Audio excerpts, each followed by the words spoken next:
Meu nome é Lucas Bernardo de Oliveira, sou orientado do professor Paulo César Nunes Júnior e esse é um trabalho submetido à Universidade Federal de Itajubá.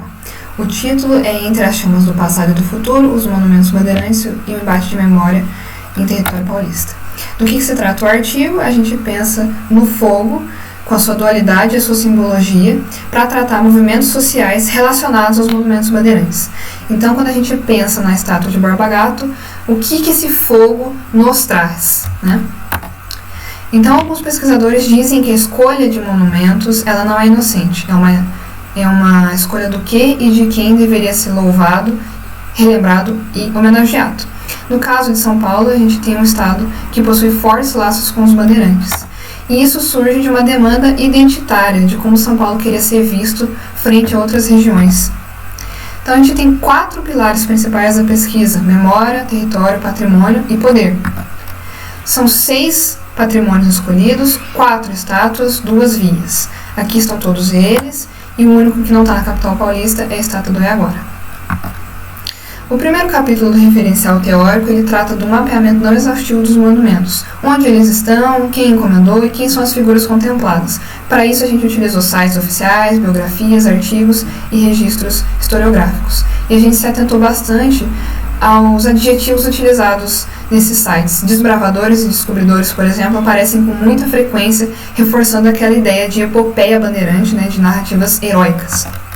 Aqui são os monumentos no Google Maps. O segundo capítulo do referencial teórico, ele trata de que a memória coletiva ela é julgada e selecionada, né? Ela não é espontânea. E ela se manifesta nos lugares de memória, por meio dos patrimônios. No caso de São Paulo, os bandeirantes foram escolhidos como heróis pelos intelectuais do Instituto Geográfico de São Paulo, que atendiam às demandas identitárias da elite cafeira paulista em meados do século XIX. Bom, para entender o embate de memórias em território urbano, a gente vai partir de uma análise de imagens por meio de arranjos de imagens inspirados nas pranchas da metodologia Atlas de Wabi Warburg. Né? O pesquisador filósofo George G. Huber, por exemplo, diz que não há imagem sem imaginação, e essas lacunas presentes nos arranjos, né, elas são formas do observador passear e interpretar cada foto ligando uma com a outra, e ao mesmo tempo vendo elas individualmente. Então essa prancha, ela traz, esse arranjo, ela traz a memória bandeirante, a epopeia bandeirante à vista, e aqui no caso a gente tem uma interpretação mais voltada à vontade de mudança, de ressignificação por meio das intervenções que acometeram os monumentos bandeirantes. No caso do incêndio na estátua de Borba Gato, a gente tem uma mobilização das autoridades que foi muito rápida, inclusive o líder do movimento Revolução Periférica, né, responsável pelo incêndio, ele foi preso por 14 dias, mas a prisão foi revogada por motivos políticos, né, atestando motivos políticos.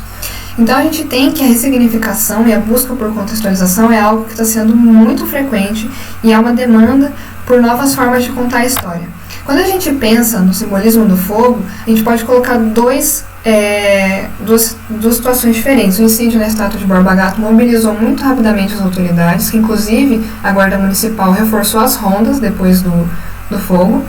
E agora, os incêndios em terras indígenas, né, no Pantanal, em 2020, os órgãos responsáveis demoraram muito para se pronunciar. Então a gente vê que há chamas que ardem mais as estruturas estatais, né? Há prioridades. A minha conclusão, então, é que a memória coletiva ela é fruto de um processo histórico e político e é comandado, né, as memórias, né, os patrimônios são escolhidos por quem detém o poder, né, pelas relações de poder vigentes.